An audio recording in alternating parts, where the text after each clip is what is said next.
Here is my Premier League Matchday 1 predictions. Starting off, we have Liverpool versus Bournemouth. Now, Liverpool have been very busy in this transfer window so far, signing the likes of Ekitike, Wirtz, Frimpong, Kirkes, also Mamdashvili finally arrive. Compare that to Bournemouth, who haven't been doing many players in, but they have brought in Petrovic to replace outgoing Kepa. However, in their defence, they have lost the likes of Kirkes, like I've already mentioned, gone to Liverpool, as well as Huijsen, who's gone to Real Madrid, and Samani, who's just gone to PSG. However, Bournemouth have managed to keep hold of their strong attack. Therefore, I predict the matchday 1 score between Liverpool and Bournemouth to be Liverpool 3, Bournemouth 1. Then we have Newcastle away at Aston Villa for the 12:30 kickoff.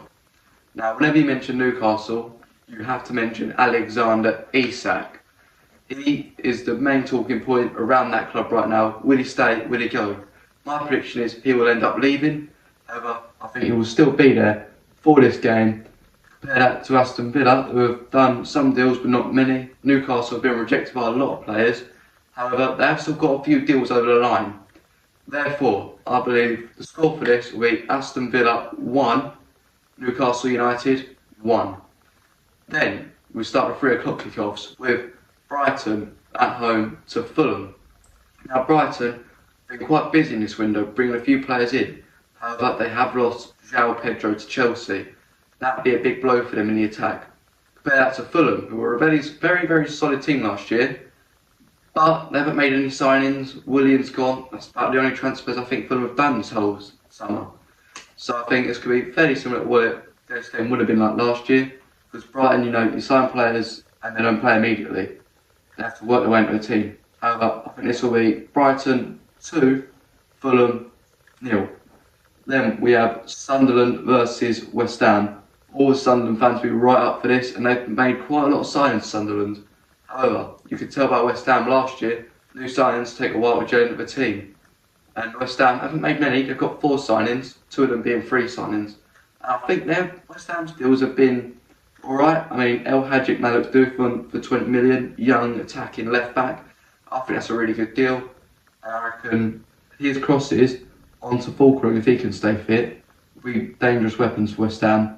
And I reckon that's going to lead to this game being Sunderland 0, West Ham 1. Then we have Tottenham at home to Burnley. Now, Burnley, newly promoted team, their fans should be up, but they're away for matchday 1. Where Spurs, who after last night put in a good shift against PSG in the Super Cup. And, they were unlucky to draw that game. They were leading 2-0 up to the 85th minute. Ended up drawing, losing on penalties. I think that should be a big boost of confidence for Tottenham. And therefore, I think they're going to beat Burnley quite comfortably 3-0. Then, moving on to the 5:30 game.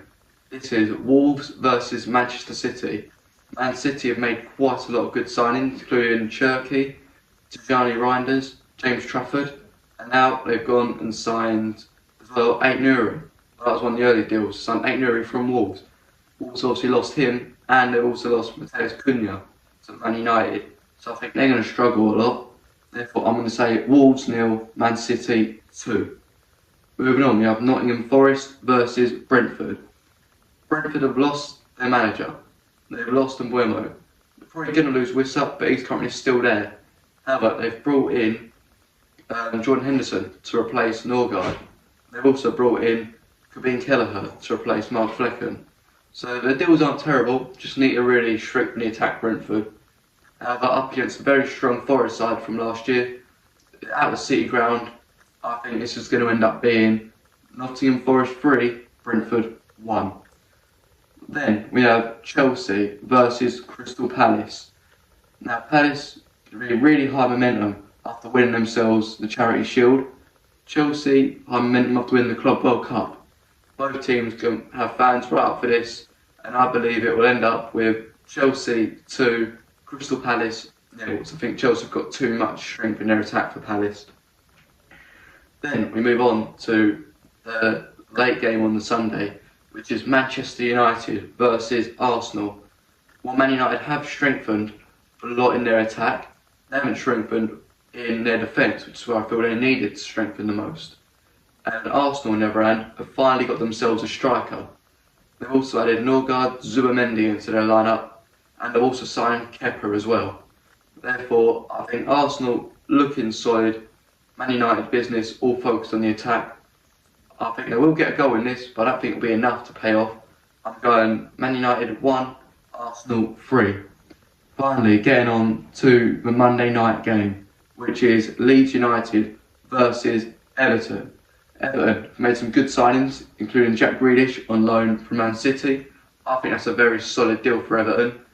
And Leeds, on the other hand, about to sign Calvert-Lewin. However, this deal I don't think will be done in time, so I don't see them being able to play. They've signed a lot of physical players, Leeds, but against a David Moyes side, I don't think physicality is what you're going to need. So I think this will be Leeds 0, Everton 2. That is all the fixtures for now. Let me know your predictions in the comments and keep watching because I will be predicting scores of every match week.